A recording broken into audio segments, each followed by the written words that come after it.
يا ربي بالمصطفى بلغ مقاصدنا واغفر لنا ما مضى يا واسع الكرم.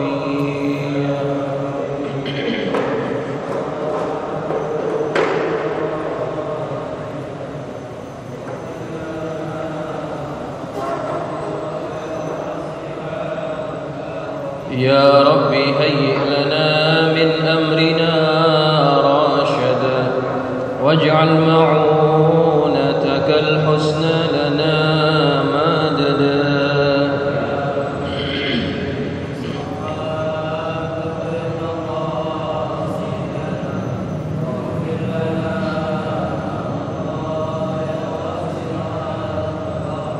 ولا تكلنا إلى تدبير أنفسنا فالنفس تعجز عن إصلاح ما فسدا.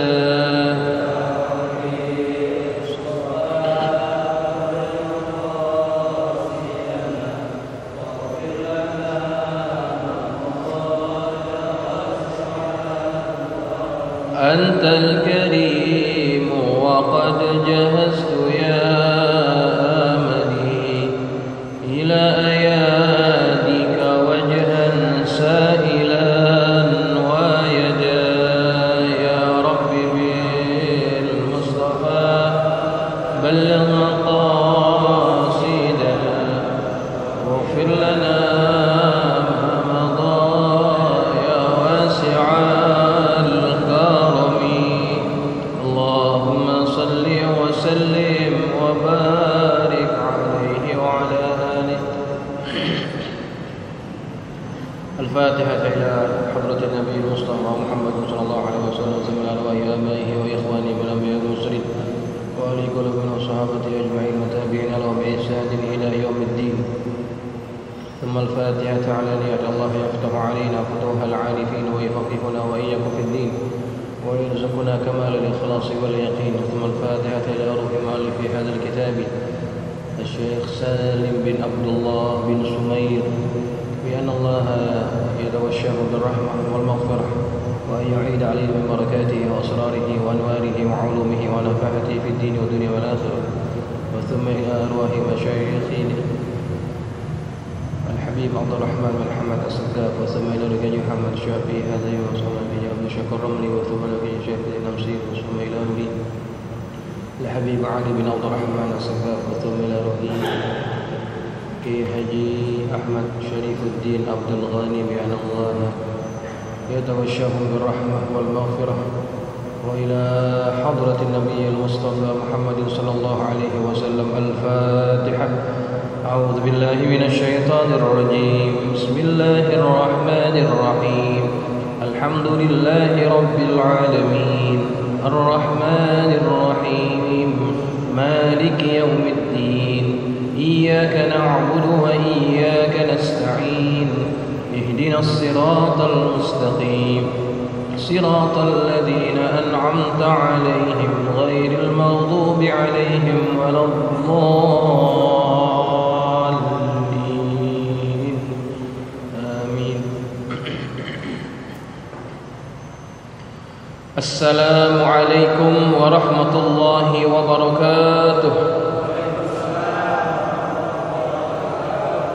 الحمد لله رب العالمين وبه نستعين على أمور الدنيا والدين. والصلاة والسلام على أشرف المرسلين سيدنا ومولانا محمد وعلى آله وأصحابه أجمعين. سبحانك لا علم لنا إلا ما علمتنا إنك أنت العليم الحكيم. رب اشرح لي صدري ويسر لي أمري واحلل عقدة من لساني يفقه قولي. أما بعد فإن أصدق الحديث كتاب الله تعالى وخير الهدي هدي محمد صلى الله عليه وسلم. شر الأمور محدثاتها وكل محدثة بدعة وكل بدعة ضلالة وكل ضلالة في النار. Hadirin jamaah yang dirahmati Allah sekalian, serta penonton Assalam TV Barakah dan pendengar radio Suara Asy-Syafi'iyah yang dirahmati Allah. Alhamdulillah wa syukurillah, malam ini kita dapat hadir dalam majlis ilmu yang membahas kitab Safinatun Najah, yang malam ini kita akan masuk pada fasal yang baru, yaitu fasal yang membicarakan tentang bagaimana kewajiban kita terhadap orang yang sudah meninggal dunia. Semoga apa yang kita akan pelajari nanti menjadi ilmu yang bermanfaat. Duduknya kita di majlis ini Allah turunkan rahmat, dan keluar kita di majlis ini daripada majlis ini dalam keadaan Allah mengampunkan dosa-dosa kita. Amin, Allahumma amin. Baik jamaah sekalian yang dirahmati Allah, sebelum kita masuk pada fasal yang membicarakan tentang kewajiban kepada orang yang sudah meninggal dunia, pada minggu yang lalu kita sudah membicarakan tentang rukun khutbah dan syarat-syarat khutbah, ya. Ada sedikit tambahan yang ingin saya sampaikan kepada para jamaah, terutama mengenai amalan apa yang harus kita lakukan pada malam Jumat ataupun hari Jumat, ya. Pertama, yang harus kita perbanyak adalah membaca salawat kepada Rasulullah Sallallahu Alaihi Wasallam. Ada satu riwayat,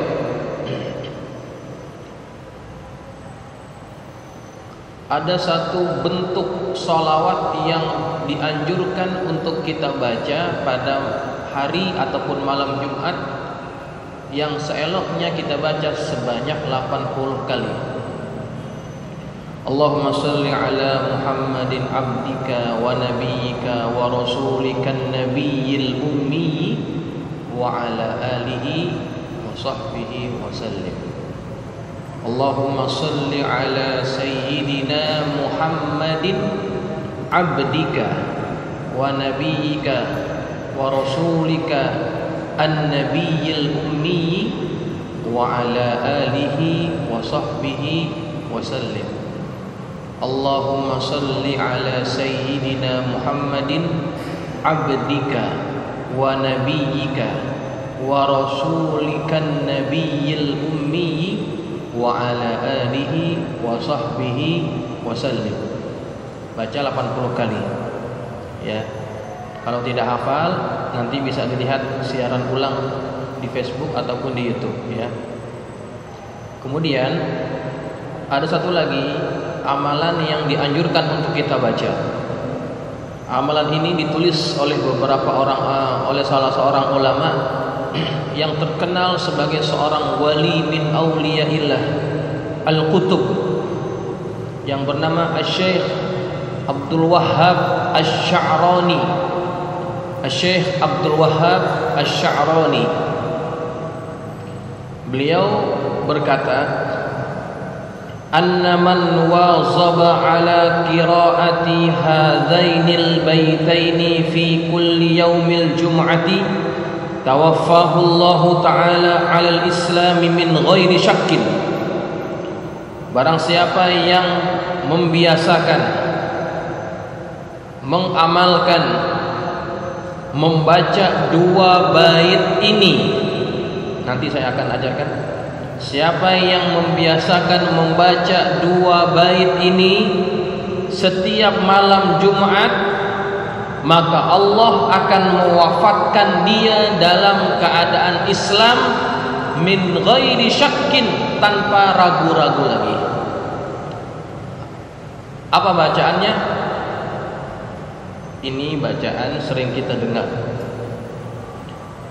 Dua bait syair yang dikarang oleh Abu Nawas. Ilahi lastu lil firdausi ahla wala aqwa 'alan nari 'ala naril jahimi fahabli taubatan waghfir dhunubi fa innaka ghafirudz dzambil azimi. Ya, lagunya ada kan? Baca dua bait ini setiap malam Jumat, maka Allah akan mewafatkan kita dalam keadaan muslim. Itu kata Syekh Abdul Wahab Asy-Sya'rani. Kemudian ada yang lagi mengatakan baca 2 bait ini setiap sholat Jumat sebanyak 5 kali. Sebanyak 5 kali dibaca setelah sholat Jumat. Ya. Hafal tidak baitnya? Ilahi lastu lil firdausi ahla wa la aqwa ala naril jahimi fahab li taubatan waghfir dhunubi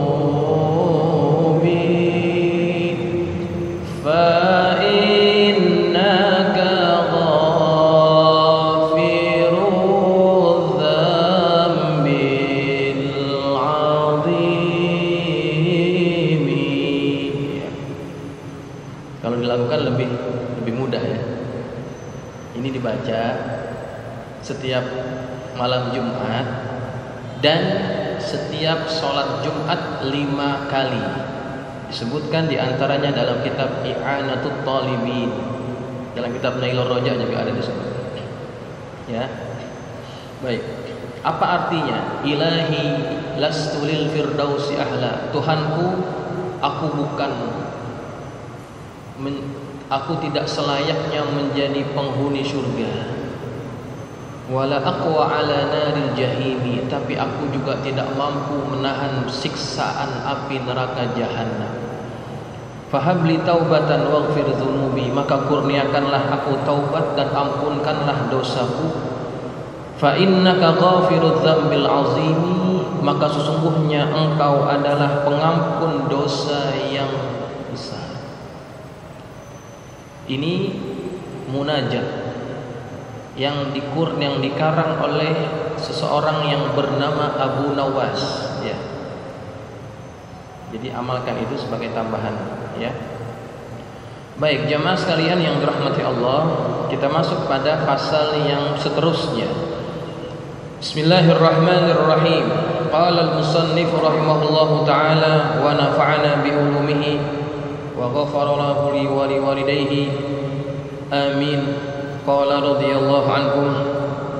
Faslun alladhi yalzamu lil mayyiti arba'u khisalin ghusluhu wa takfinuhu wassalatu alaihi wa dafnuhu. Yang wajib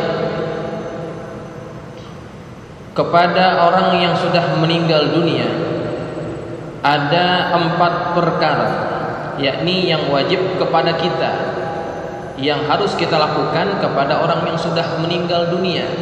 Orang mati tidak bisa buat apa-apa, kita yang hidup punya kewajiban kepada mereka. Ada 4. Yang pertama ghusluhu, memandikannya. Yang kedua wa takfinuhu, mengkafankannya. Yang ketiga wassalatu alaihi, mensolatkannya. Yang keempat wa dafnuhu, yang keempat adalah menguburkannya. Dalam kitab yang lain disebutkan ada 5. Hamluhu ilal qabri, membawanya ke kubur, begitu ya. Tapi di sini tidak disebutkan. Apa? Dibopong, digotong, iya digotong. Ya dibawa kan? Sama. Ya digotong, menggotongnya ke kubur. Itu tidak disebutkan dalam kitab ini. Dalam kitab yang lain disebutkan ada 5. Tapi di sini ada hanya 4. Karena apa? Karena menguburkan satu paket sama menggotong. Iya kan? Kan tidak mungkin dia tiba-tiba bisa dikuburkan sendiri, pasti digotong dulu, begitu. Makanya di sini hanya disebutkan 4 saja. Baik, jamaah sekalian, nanti akan dibahas satu persatu dengan lebih terinci mengenai kewajiban kepada orang yang sudah meninggal dunia ini. Ini hukumnya adalah fardu kifayah. Kalau satu kampung tidak ada yang menguruskan jenazah orang yang meninggal dunia, maka sekampung itu berdosa. Walaupun yang meninggal adalah orang yang ahli maksiat, selagi dia adalah orang yang wajib diuruskan jenazahnya, kita wajib menguruskannya. Hatta yang menyembayangkan hanya beberapa orang, yang penting ada yang menguruskan, ya. Kemudian fa idza fa'ala hadzal khisala wahidun minna walau ghairu mumayyizin. Seandainya sudah ada yang melakukan perkara ini, salah seorang di antara kita, walaupun oleh anak yang belum mumayyiz, dia belum mumayyiz tapi dia mampu menguruskan jenazah ini sampai dikuburkan, maka itu dianggap apa? Dianggap boleh, dianggap sah. Au ghassalal mayyitu nafsahu, atau si mayit itu memandikan jenazahnya sendiri. Coba,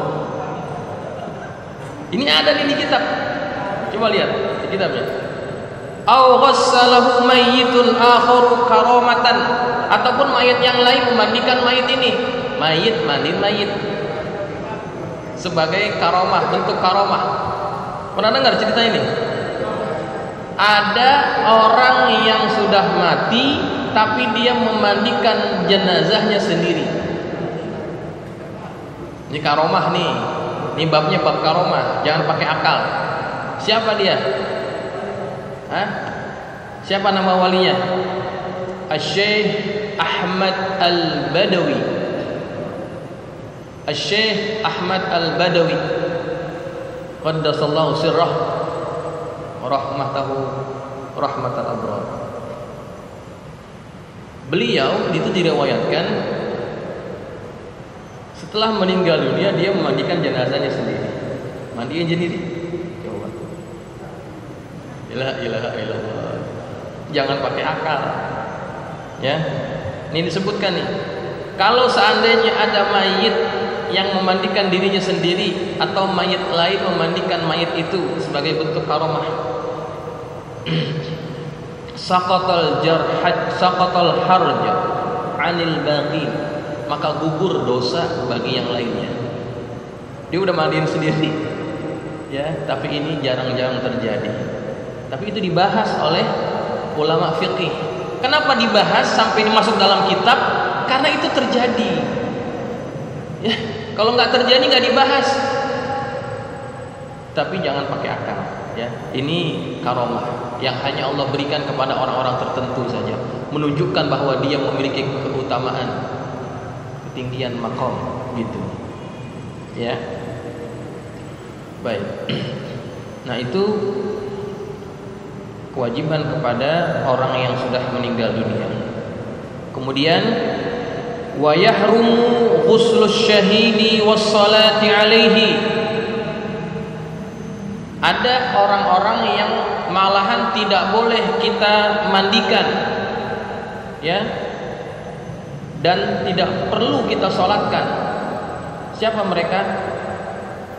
Dan haram memandikan orang yang matinya mati syahid.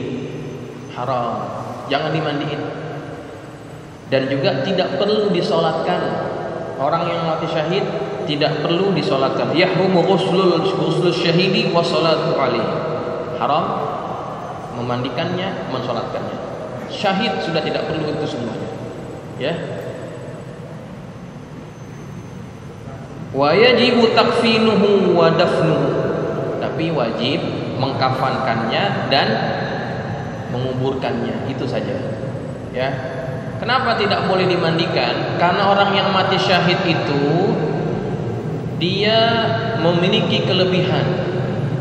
Anggota tubuhnya yang terluka itu akan menjadi saksi pada hari kiamat bahwa dia pernah berjuang di jalan Allah sampai terluka, bahkan sampai meninggal dunia, maka jangan dihilangkan bekas-bekas itu.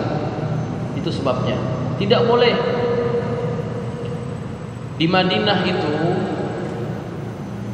ada kubur yang berisi para syuhada Uhud. Kalau kita pernah pergi ke Uhud, kita akan lihat makamnya kan. Pada asalnya makam syuhada Uhud bukan di sebelah situ. Kalau bapak-bapak pernah pergi ke Uhud, ada bagian yang agak rendah, ya. Nah, kuburan para syuhada Uhud dulu ada di bagian bawah situ. Kemudian satu waktu pernah terjadi banjir besar. Banjir besar sehingga menenggelamkan kawasan itu. Dan jenazah-jenazah syuhada Uhud ini terkeluar. Karena banjir terkeluar. Jasadnya itu terkeluar lagi daripada kuburnya. Tercium bau wangi yang sangat harum di sekitar kawasan itu. Ternyata bau haruman itu berasal dari tubuh dan jasadnya para syuhada Uhud. Di antara yang menyaksikan dan menceritakan itu, menceritakan bahwa ketika diangkat jenazahnya itu tidak berubah, sama seperti ketika baru dimakamkan. Darahnya masih segar, masih mengalir. Ini kelebihan yang Allah berikan kepada orang-orang yang mati syahid. Makanya mereka tidak boleh dimandikan, tidak boleh juga disolatkan, haram bahkan. Tidak perlu mereka kepada itu semua. Hanya perlu apa? Wa yajibu takfinuhu wa dafnuhu. Kita hanya wajib mengkafankannya, dikafankan, kemudian dan dikuburkan. Ya, begitu. Ini syuhada yang betul-betul mati di medan perang. Tapi kan ada juga orang yang mati dapat pahala syahid, ya, syahid akhirat. Siapa mereka? Orang yang mati tenggelam, mati kebakaran, mati kena taun, kena virus, ya. Kemudian orang yang mati karena melahirkan, ya kan? Itu kan diantara orang-orang yang diberikan ganjaran mati syahid. Tapi bukan syahid yang seperti itu, mereka dapat pahala syahid akhirat. Orang-orang yang seperti ini hanya dapat ganjaran pahala, tapi diuruskan wajib seperti orang biasa. Wajib dimandikan, wajib disolatkan, wajib dikafankan, gitu ya. Nah, begitu. Tapi kalau yang syahid di medan perang, dia tidak perlu. Dia tidak perlu. 6 syuhada bagaimana? Ya, kalau yang 6 syuhada itu bagaimana? Mereka syahid atau bukan? Nah, ini tidak boleh kita mudah-mudah mengatakan mereka syahid. Memang mereka berjuang, ya, berjuang, tetapi kita tidak bisa memastikan bahwa apakah dia syahid yang seperti ini ataupun tidak. Ya, kita berharap saja mereka dapat pahala syahid juga, karena kan sedang berjuang, bertugas menjaga ulama. Tapi bukan syahid yang seperti tadi kita katakan. Dia tetap dimandikan juga, dia tetap dimandikan juga, dia tetap dikafankan juga, ya, dan juga disolatkan. Begitu. Pahalanya insya Allah dia dapat pahala syahid akhir. Baik, bagaimana orang-orang yang mati ketika berperang melawan Israel? Ya, melawan Israel. Dia jadi pejuang. Kemudian dia tewas. Nah, yang begitu dapat pahala mati syahid yang tadi kita cerita. Dia betul-betul berjuang, yang lawannya jelas, ya. Dan dia berperang itu untuk menjaga kehormatan agamanya. Ya, itu juga masuk dalam kategori itu, ya. Baik. Wa ammal mayyitul kafiru, adapun orang yang mayitnya itu adalah mayit orang kafir, fayajuzu ghusluhu wa tahrumus salatu alaihi. Boleh memandikannya, tapi haram mensalatkannya kalau orang kafir. Fa in kana muahidan, sekalipun dia adalah kafir muahid, artinya orang kafir yang ada perjanjian dengan kita, ya, perjanjian tidak akan saling berperang, itu kafir muahid atau kafir muahad. Au muamminan, atau kafir muammin, kafir yang meminta perlindungan aman dengan kita. Au zimmiyan, atau kafir zimmi yang berada dalam tanggungan, itu juga tidak boleh disolatkan, tapi boleh dimandikan. Wajib takfinuhu wa dafnuhu, wajib mengkafankannya dan wajib menguburkannya, tidak mensolatkannya. Ya, itu orang yang kafir. Baik, jamaah sekalian yang dirahmati Allah,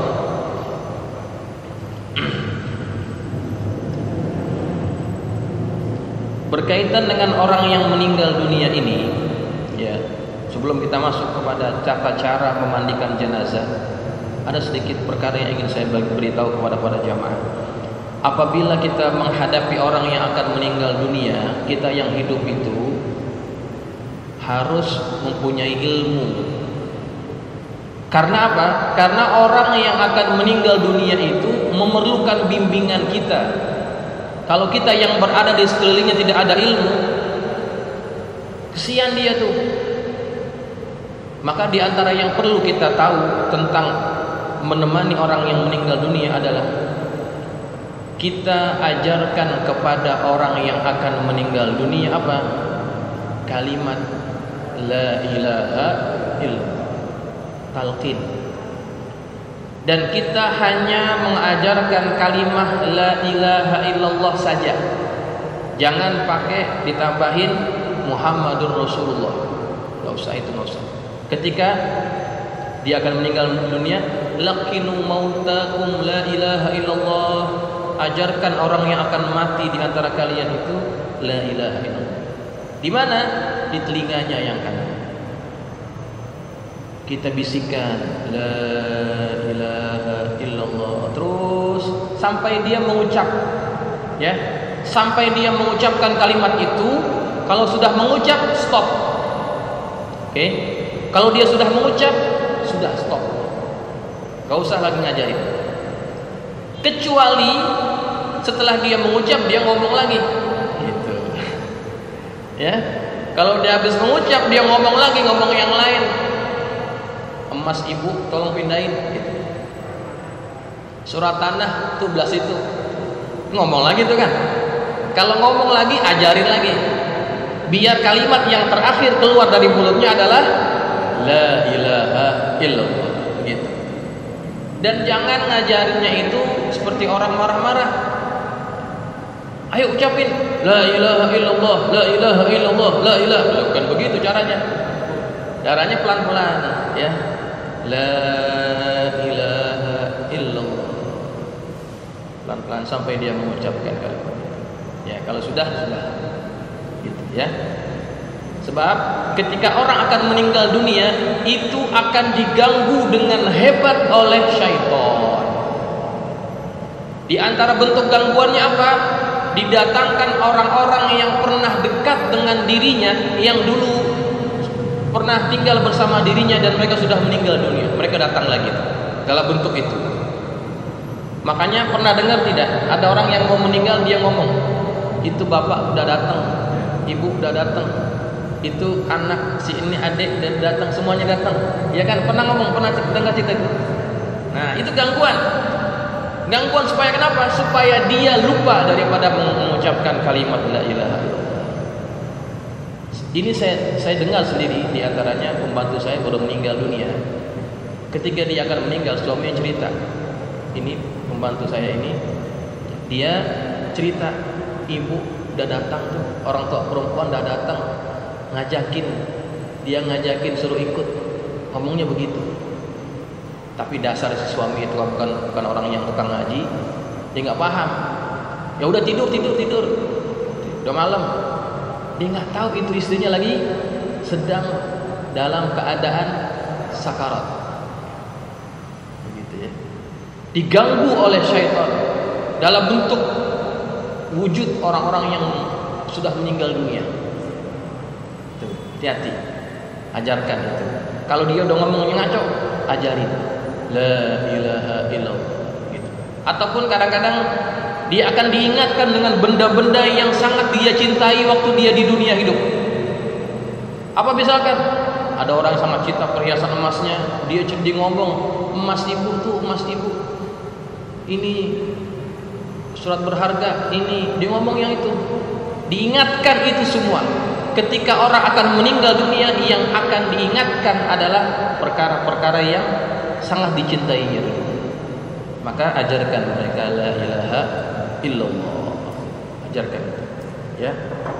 Baik. Kemudian ketika ada orang yang akan meninggal dunia, kita dianjurkan untuk membacakan apa? Surah Yasin juga. Bacakan surah Yasin juga di hadapannya ataupun di sisinya. Ya. Bacaan surah Yasin. Iqra'u ala mautakum Yasin. Bacakan kepada orang yang akan meninggal di antara kalian surah Yasin, bacakan. Kemudian bacakan lagi surah Ar-Ra'du. Surah Ar-Ra'du. Apa fungsinya surah Ar-Ra'du? Surah Ar-Ra'du fungsinya untuk memudahkan roh itu keluar. Jadi kalau ada orang yang meninggalnya susah, kelihatan susah gitu ya, dari pagi sampai siang nggak mati-mati, bahkan sampai malam nggak mati-mati, dia sedang merasa kesusahan, bacakan surah Ar-Ra'du, maka itu akan lebih mudah. Ya, karena sebagian orang memang merasakan yang namanya susahnya mati, susahnya sakaratul maut.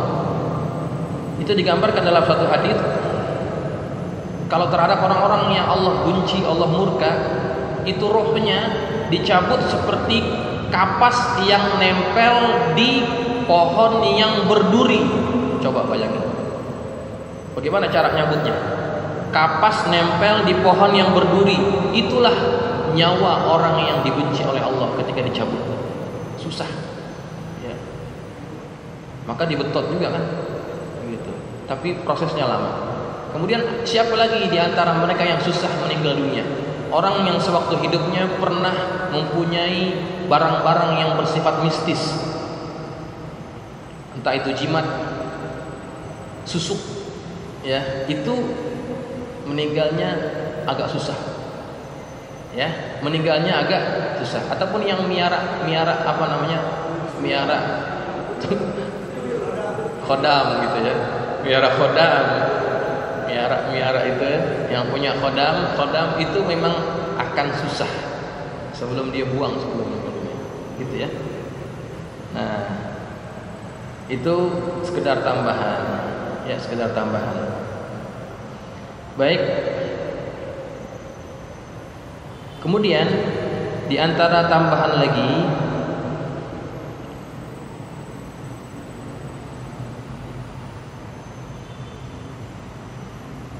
di antara tanda-tanda orang yang akan meninggal dunia, ini dalam kitab Zainul Talib disebutkan, di antara tanda orang yang akan meninggal dunia, pertama, tapak kakinya lurus.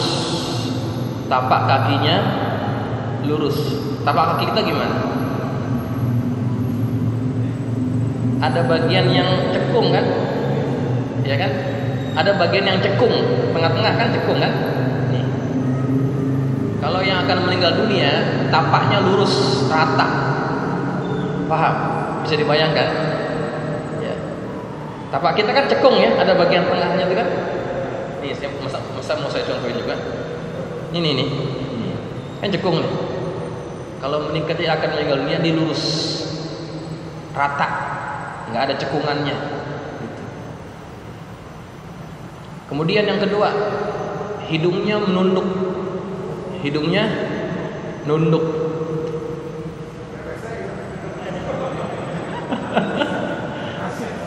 Hidungnya nunduk. Apa yang nunduk? Ininya nih. Nah, hidungnya nunduk. Tapi ada orang yang waktu hidup hidungnya udah nunduk. Itu karena sudah memang bentuknya begitu, ya. Ini tiba-tiba dia agak nunduk ke bawah. Yang ketiga, sendi pergelangan tangannya renggang. Sendi pergelangan tangannya renggang. Jangan dicek sekarang, belum mau mati. Yang keempat, pipinya lekuk. Pipinya lekuk. Bukan lesung pipit. Nih pipi nih. Kalau yang orang kan rata ya. Nanti ketika akan meninggal agak lekuk sedikit. Cekung. Ya, ada bagian cekungan di sini. Ya. Itu di antara tanda yang diamati, ya. Tidak semestinya begitu juga. Ini tanda yang diamati, ya. Baik.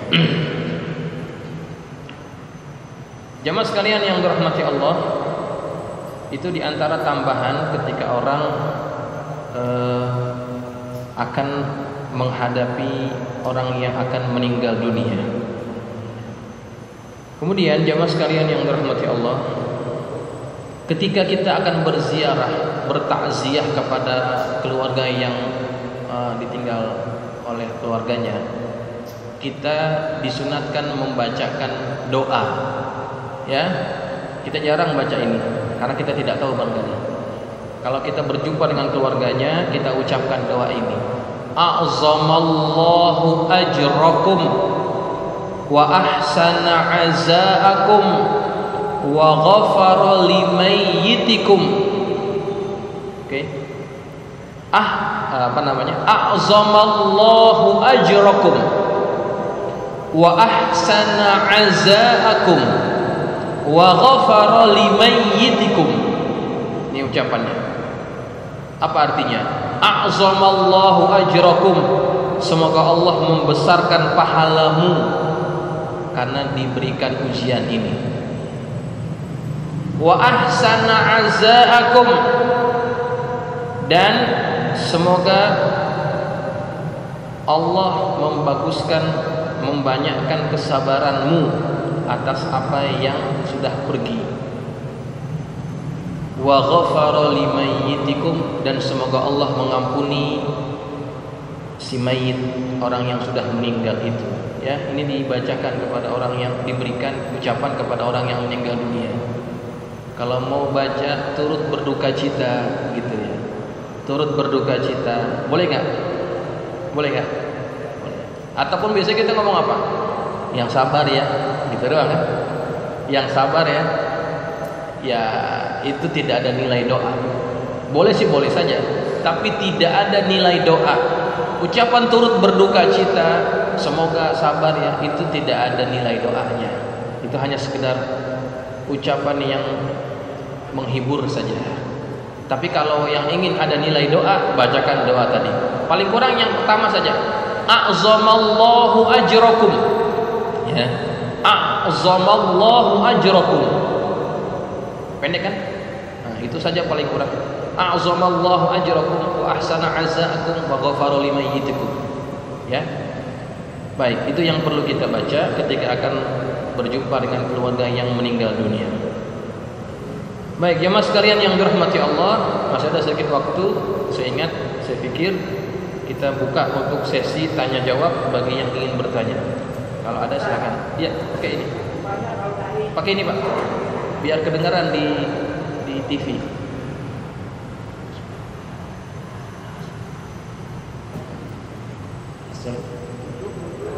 Assalamualaikum warahmatullahi wabarakatuh. Waalaikumsalam warahmatullahi wabarakatuh. Tadi Pak Ustadz yang terakhir untuk orang yang meninggal dunia, itu kita bisa bicarakan innalillahi apa gimana ya? Baik. Kalau ucapan innalillahi itu bacaan yang kita baca ketika mendengar berita-berita yang sifatnya musibah, termasuk di dalamnya mendengar berita kematian. Ya, kita sendiri mengucapkannya inna lillahi wa inna ilaihi rajiun. Itu namanya kalimat istirja. Ya.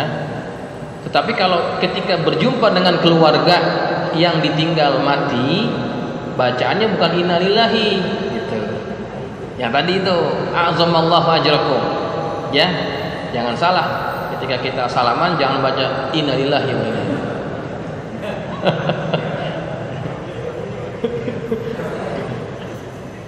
Ya, itu Pak Zul. Assalamualaikum warahmatullahi wabarakatuh. Waalaikumsalam warahmatullahi wabarakatuh.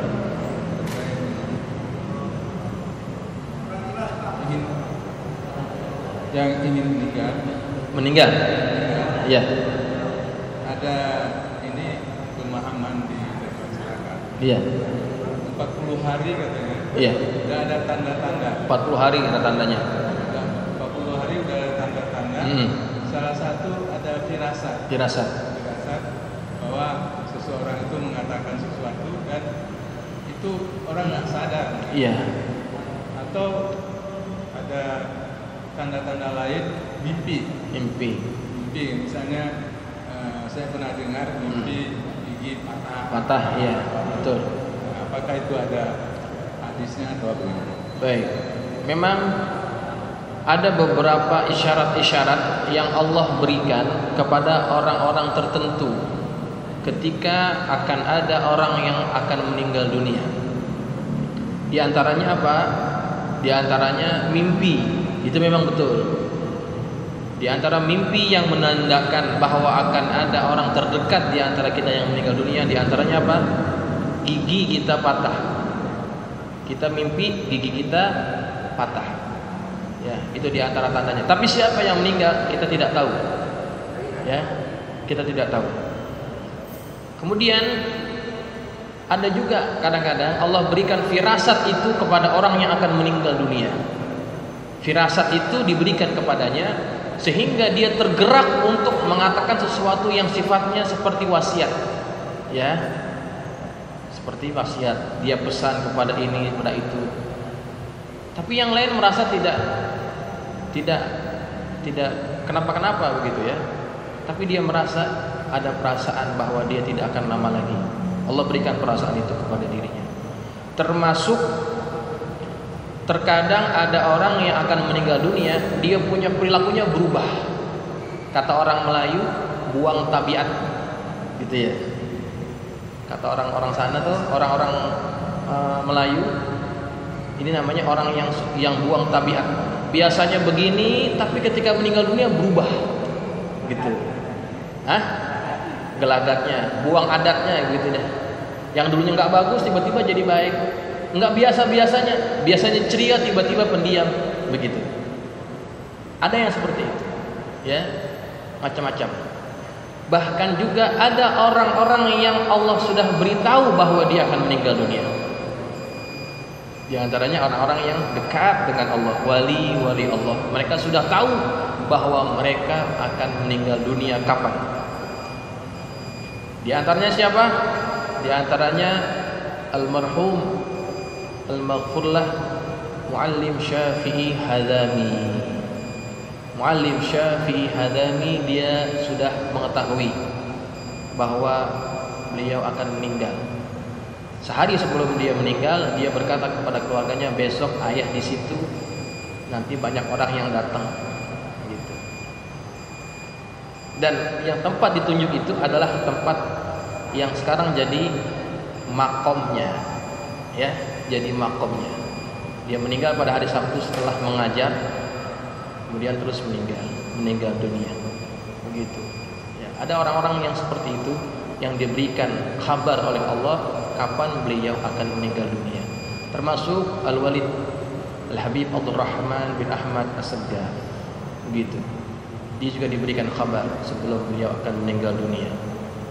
Bahkan anak-anaknya, ya, di antaranya Sayyidul Walid Al-Habib Ali bin Abdul Rahman As-Segaf, itu biasanya undangan ceramahnya itu full, tapi menjelang beberapa hari meninggal dunia tidak ada undangan kemana-mana. Aneh. Padahal waktu itu banyak-banyaknya undangan. Waktu itu masih banyak undangan maulid. Tapi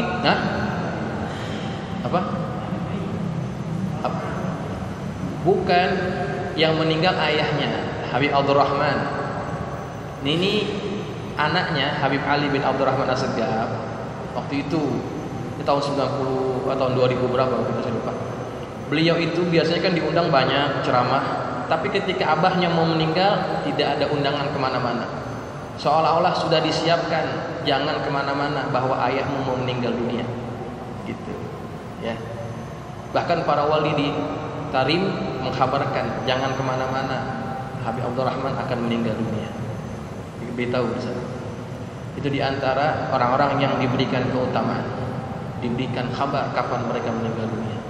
Ya, begitu. Jadi mudah-mudahan kita yang bukan siapa-siapa ini paling kurang kita mati dalam keadaan husnul khatimah. Itu saja sudah luar biasa. Amalkan doa yang tadi saya ajarkan sebagai amalan rutin kita setiap malam dan hari Jumat. Ya, semoga bermanfaat. Al-Fatihah.